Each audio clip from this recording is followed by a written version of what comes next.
तो नमस्कार दोस्तों, आज हम बात कर लेते हैं किसकी, नाइट्रोजन फिक्सेशन की। अब नाइट्रोजन को फिक्स करना जरूरी क्यों है? क्योंकि जो ये डाई नाइट्रोजन जो होता है उसको कन्वर्ट करना है अमोनिया में। अब क्यों करते हैं? क्योंकि डाई नाइट्रोजन होती क्या है? नाइट्रोजन गैस क्या होती है कि ऑर्डरलेस, टेस्टलेस गैस होती है और कलरलेस गैस होती है। यानी आप इसको देख भी नहीं सकते। एनवायरनमेंट में सबसे ज़्यादा पाई जाती है 78%। कितनी पाई जाती है? 78। अब इसको यूटिलाइज करना है। अगर लिविंग ऑर्गेनिज्म अगर इसका यूटिलाइज करता है तो उसको कन्वर्ट करना पड़ेगा किसमें? अमोनिया में। किसमें? अमोनिया में कन्वर्ट करना पड़ेगा। क्योंकि ऑल लिविंग ऑर्गेनिज्म जो होते हैं वो डायरेक्टली इसको यूटिलाइज नहीं कर सकते हैं।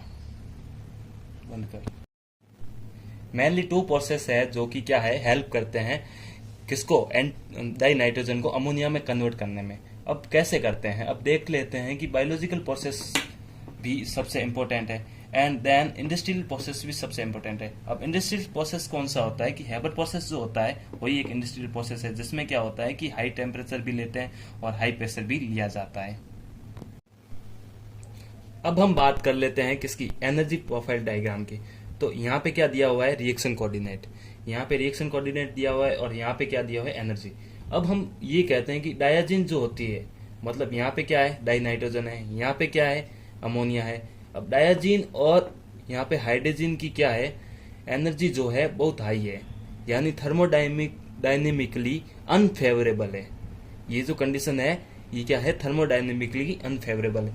और हेबर प्रोसेस की बात करें कि हेबर प्रोसेस क्या है कि डाई नाइट्रोजन हाइड्रोजन के साथ में रिएक्शन करके क्या बनाता है, NH3 का फॉर्मेशन कराता है।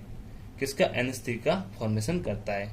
अब इसके भी एक स्पेसिफिक कंडीशंस होती है। अब उस कंडीशन की भी हमें बात करनी ही पड़ेगी। तो आइए हम बात कर लेते हैं किसकी, हेबर प्रोसेस की कंडीशन की बात करते हैं।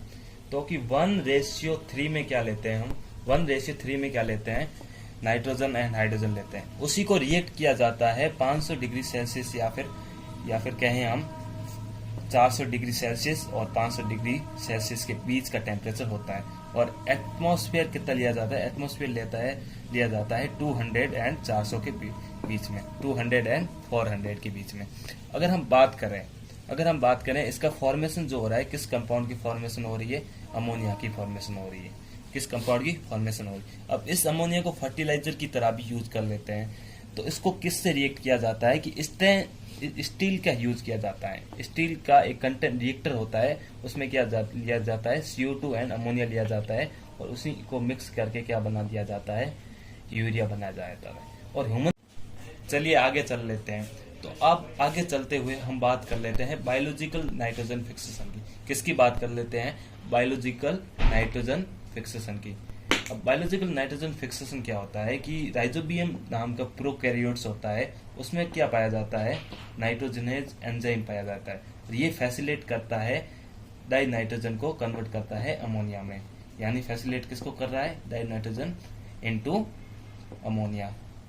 अब ये अगर हम तीसरी बात ये कहें कि वेनेडियम नाइट्रोजनेज भी हो सकता है, आयरन नाइट्रोजनेज भी हो सकता है और मोलिब्डेन नाइट्रोजनेज भी हो सकता है। और मोस्ट इफेक्टिव नाइट्रोजनेज जो है ये कौन सा है, मोलिब्डेन वाला क्या है, सबसे मोस्ट इफेक्टिव है।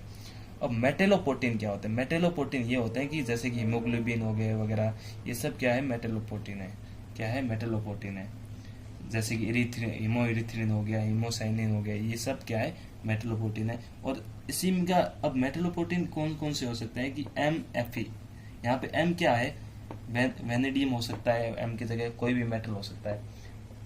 एंड देन ये जो प्रोटीन पाए जाते हैं ये किस में पाए जाते हैं, दोनों प्रोटीन नाइट्रोजनेज में पाए जाते हैं। कौन कौन से? Fe protein and MFE protein.